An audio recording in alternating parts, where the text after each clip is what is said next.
Hi family, I'm gonna try this again. I'm recording on my phone this time, maybe it'll work. I tried to have my computer read it instead of me reading it. The next section of Tao's story.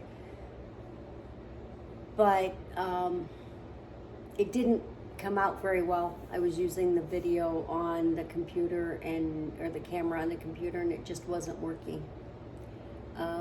I don't even know if you guys like this story, so if you watch this video, Verna, Carol, Brianna, Allie, if you guys watch this and you want to tell me whether or not you even enjoy this story, please let me know. And I really would prefer the computer read it because it does a much better job, and it doesn't have bifocals to try and figure things out with. But anyway, here we go. 2 rests later, an Enkidu showed up at their hut. Tao expected him. She recognized him from the Dragon Circle meeting. Because of the rhythm, she knew his name was Basawan. "It is a pleasure to meet my cousin," he said, as she met him at the door. He bowed at the waist, his long beard and hair almost touching the ground. This made Tao want to giggle, but she stifled it. She bowed out of respect. "The pleasure is all mine," she managed, straightening to full height. Although Tao was average height for a Meru, she came only to his mid-chest. "Our mission is to help humans protect themselves from the dark. Are you ready?" She nodded. She turned her back toward her family. She hugged Torin, Mary, and Rika, holding Rika the longest. "I want to see it all when you get back," Rika said. "I will send you updates while it happens," Tao said. Rika jumped out of her arms, clapping her hands. Basawan shook his head. "I'm not sure that's possible," he said. Tao turned to look at him. "Maybe not for you." Basawan roared with laughter. The sound was loud. It made his whole body shake. At first, Rika hid behind Tao. Then she and her parents joined the laughter.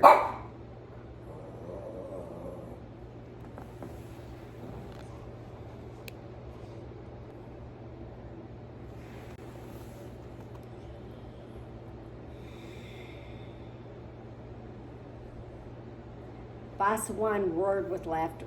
The sound was loud. It made his whole body shake. At first, Rika hid behind Tao. Then she and her parents joined the laughter. Tao only smiled. As they walked to the training area where it was safe to open a portal, they continued their conversation. "So, you have the ability to sense darkness in others?" "I guess so. I sense a lot of things I thought everyone could sense." "What do you sense about me?" "I sense that you love animals as much as I do." He roared again. Even when he slowed down because of his laughter, she had to take 3 steps to each one of his. "Should I walk slower for you, young one?" It was her turn to laugh. She increased her pace, running a few steps ahead before turning to face him while still running backward. "I love to run." "Be mindful of what's behind you." She moved onto the road to avoid the boulder she knew was behind her without turning to face the direction of travel. She did this without slowing her pace. Basawan increased his pace, amused at her antics. "Do you make everything a game?" he asked her. "Everything should be done with joy and good intent, especially joy," she said. When they reached an area that was so safe to open a portal, they opened one together to an area that would eventually be known as the Orkney Islands. It was where her first portal had opened for her. And this time, the sea was still far away, the sea level not having risen yet. When they emerged from the portal, they were surprised to find a tiny child, barely able to toddle on its tiny legs, sitting next to the lifeless body of what they presumed was his mother. The little was crying. She didn't even notice them or the portal. Tao felt her sadness and fright. She picked up the child and cradled her. The child buried her head in Tao's long blue hair. Tao sent her love with the embrace, and the child quieted. She seemed to know that this child was called Drank. Another group of hunters raided her village. She could see what happened from the point of view of a child. Another group of hunters raided their village. They killed everyone in their path. Their eyes were hard and angry. Tao's heart started to race. She listened, opening more. She heard screams, not like the little had screamed when she first met humans, but this one had more anguish to it. Still cradling the child, she set off at full speed through the forest to the stone piles of inhabitants called a village. Basawan followed close behind, plowing down trees as he ran. When they arrived at the village, they found many human bodies, spears and arrows in them. Some were still moving, injured. Others were tending to the injured, but apparently unhurt themselves. She stood motionless, frozen from the horror. At first, her stomach wanted to empty its contents. It wasn't just the sight, but the coppery smell of human blood mixed with feelings of fright, pain, and anguish. A woman looked up at her. She carried the body of a small child, a little older than Drank, in her arms. Her eyes were pleading. Tao handed the child she carried to Basawan as she turned toward the woman. Tao took the woman's child in her arms. She could feel that there was still life in there. Tao sent love, like that which had healed her father. The child moaned in pain. Tao gently laid the child on the ground, kneeling at its side, and put her hands over the top of the body to send love. The wounds began to close. One by one, other mothers brought their children, other husbands brought their wives, men brought children, until Tao was exhausted from the effort. Basawan tried to make her stop. You need to rest. It's not like home. You can't draw on the energy of the one here. Tao sat back on her heels. He rested a free hand on her shoulder while cradling the now sleeping baby in his left hand. Tao shrugged him off. I have to try, she sobbed as she spoke. A woman brought a small boy to her, pleading for her to heal him. Tao felt no life in him, no way to heal him. She sobbed harder, shaking her head. The woman handed her the child, then fell to her knees. Please, I beg of you. If you can't heal him, take my life too. Tao touched the woman, sending her love, healing and pure. The woman stood, took the lifeless body of her child, turned to add it to the body on the growing pile of the dead. You shouldn't have healed her pain. I only numbed it until she can work through it. It will come back a little at a time. Suddenly, in the chaos, the pain, she heard someone call for Drank. At first, she only heard it in her heart. Then it was audible to her ears. Drank. Has anyone seen Drank? It was a woman searching the faces of the living, making her way to the pile of the bodies. She's here, Tao said. The woman squealed with joy. She looked at the large, hairy creature holding the child, then fell to her knees, her forehead touching the ground, her arms outstretched in front of her. Tao felt her relief mixed with fear of the Enkidu. Tao took the child from Basawan and laid her in between the woman's outstretched hands before taking a step back. At that instant, she saw what happened. The woman at the portal was not the child's mother, but an invader who stole the child from her mother after hitting her mother on the head with a rock. The invaders had come for the meat and skins that they usually traded fish and shells for. Over the next few days, Tao helped bury the dead and tend to the healing wounds of the villagers. She met with the village leaders about fortifying the homes and protecting the children. All of that sounds wonderful, the leader of the community said, but it would take us years to build that. First, what's your name? Tao asked. What do your people call you?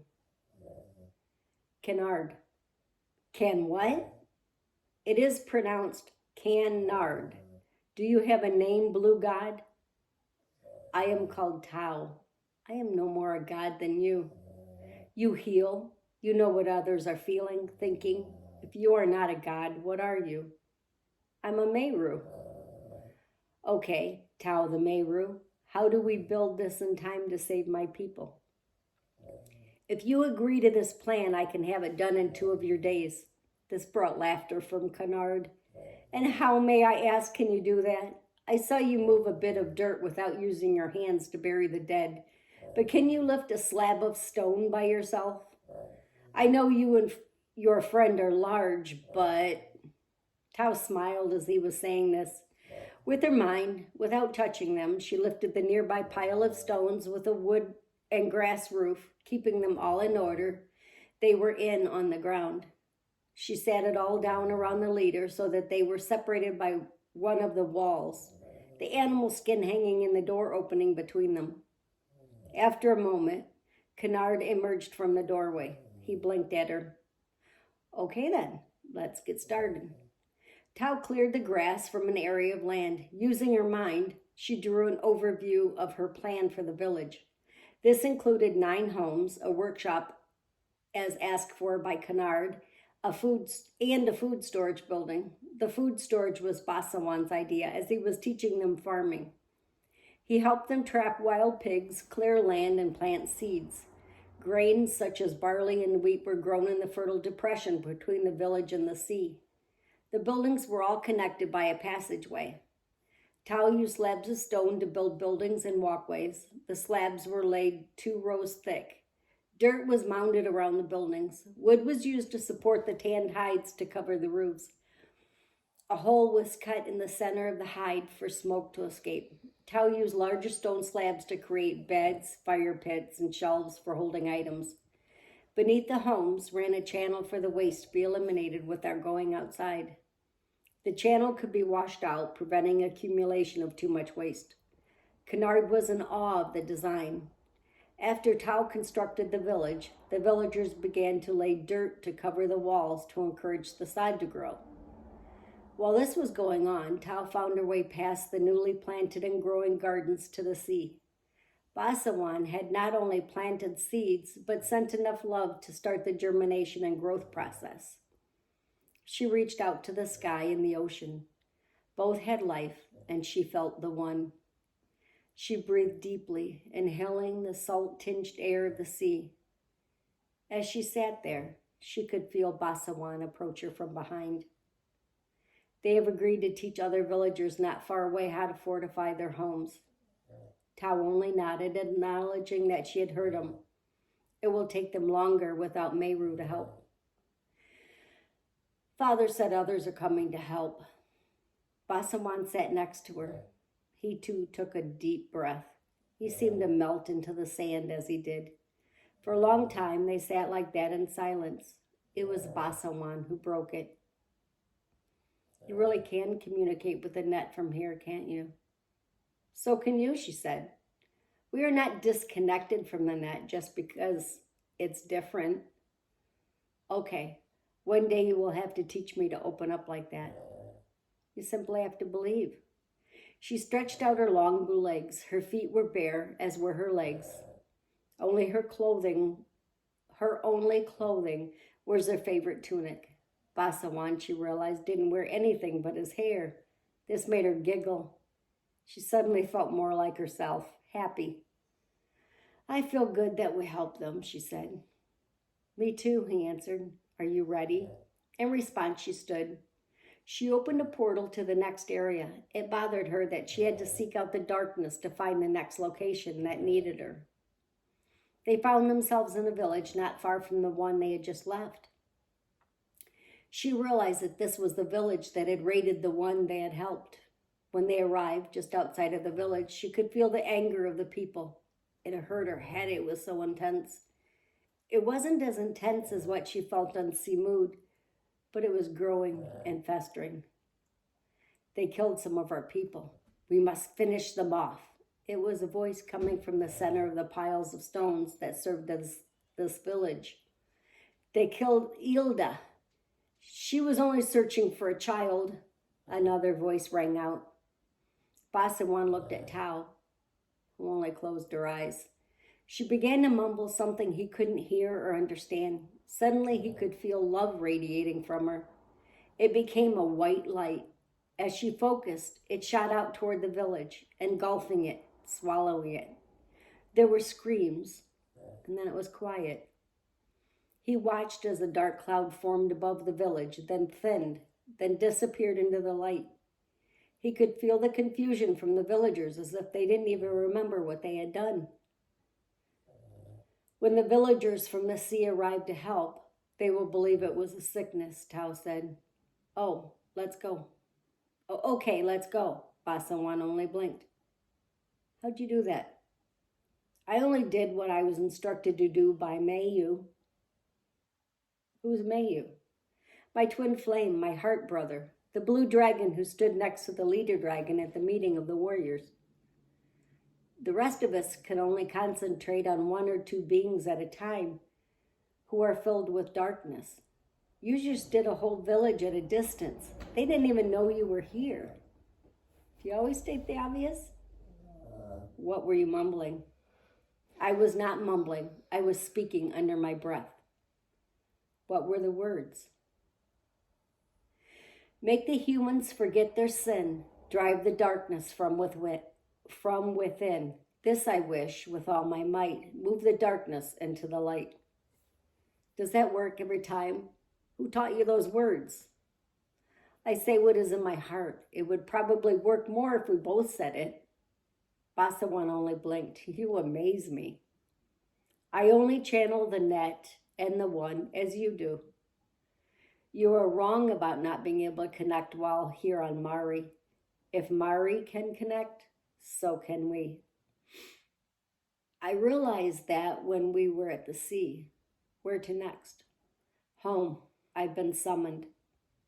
With that, she opened a portal for home. She found herself in the meadow where she and Mayu often talk. She knew she wasn't alone, but she didn't see anyone at first.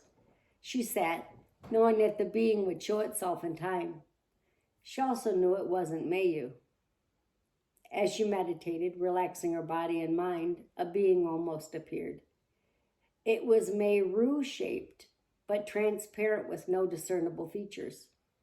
It looked as if a white fog was standing in front of her in the shape of a Meru. She felt no emotions, no thoughts from this being. She spoke aloud. I am Tao, daughter of Teorin and Mary. I am Meru. Who might you be? The communication was telepathic, directed only at her. I have no title. I am here to remove your sadness, your remorse. It is my motivation. Please don't remove it. It helps me find the darkness. She spoke aloud. The other being hesitated, cocking its head to the side as if listening. Where's Mayu? The one you refer to as Mayu is at his own hearing and cleansing. What do you mean hearing? I did not say judgment. I said hearing. He is being heard by the council of the dragon and Amjala. MG. He is your advocate on such council. He is speaking on your behalf. It was decided that you should not carry the burden of bringing darkness to Mari. Guilt doesn't have to be your only motivation for cleaning up that world. But I caused the contamination. While it is true you brought the darkness to Mari, it was destined.